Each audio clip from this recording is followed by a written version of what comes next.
Oui, l'amour, tout ça. Les copains célibataires. Confinement, ça se passe bien? Hein? Ça vous manque pas trop, les rencontres en boîte, dans les bars, ou même juste au bureau, ou dans le métro? C'est chaud de rencontrer des gens en ce moment. Hein. Putain, moi j'ai l'impression d'avoir une vie sentimentale, pour qu'on puisse avoir une vie sentimentale ou même juste sexuelle, tout ce qui nous reste c'est d'essayer d'analyser le petit regard de connivence du mec devant toi dans la queue chez Monop, pour savoir s'il veut dire « Hey, je suis célib et j'aime beaucoup le haut de ton visage. » Toi aussi t'as envie de niquer? Ou s'il disait juste « Ah ouais, moi aussi j'adore ces raviolis vietnamiens, ils se décongèlent super bien. » Voilà, alors moi j'ai rencontré quelqu'un juste avant le deuxième confinement. Alors je dois reconnaître que j'ai eu de la chance, ouais. Enfin, je dirais pas que c'est de la chance, hein. Je dirais que c'est de la volonté. Parce que je voulais absolument pas revivre la traversée du désert de mars-avril 2020. Et donc c'était aussi du coup de l'organisation, parce que dès septembre et l'annonce de la deuxième vague, j'ai pas attendu que les bars ferment. Hein. J'ai profil à jour sur toutes les apps de rencontres, ouverture à tous les styles, aucune discrimination. Hein. Contrôleur de gestion à Levallois, divorcé 2 enfants. Pas de soucis. Pas de soucis, je veux bien te rencontrer. Et oui, je prends aussi les chaussures cirées pointues qui brillent et le combo de pantalon serré aux cuisses. Voilà. Non, on fait pas des manières, hein, on sécurisait l'automne, il y avait un projet précis. Alors, j'avais aussi mis en place les Dash Dates.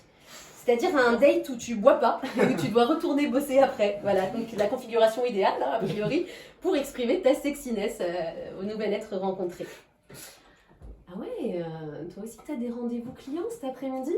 Ouais, sur Zoom aussi. Ouais, c'était vraiment super. Donc voilà, j'ai même fait un date à 14h chez Laura Merlin. Il lui manquait de la colle à bois et moi du vernis. On avait tous les deux besoin des conseils de Jonathan du rayon menuiserie. Donc c'était parfait finalement. Chouette, un joli début d'histoire à raconter à nos enfants.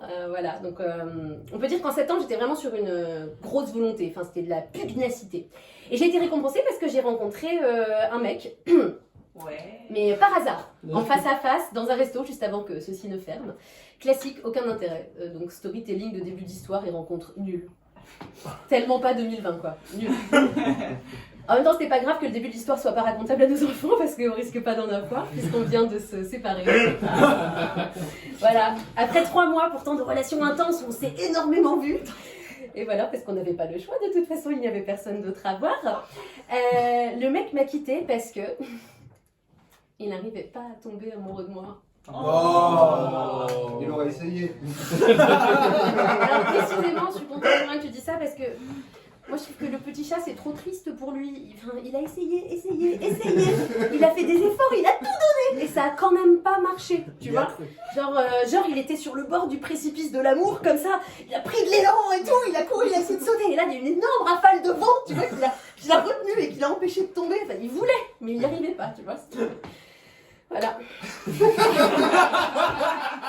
Il n'est pas tombé.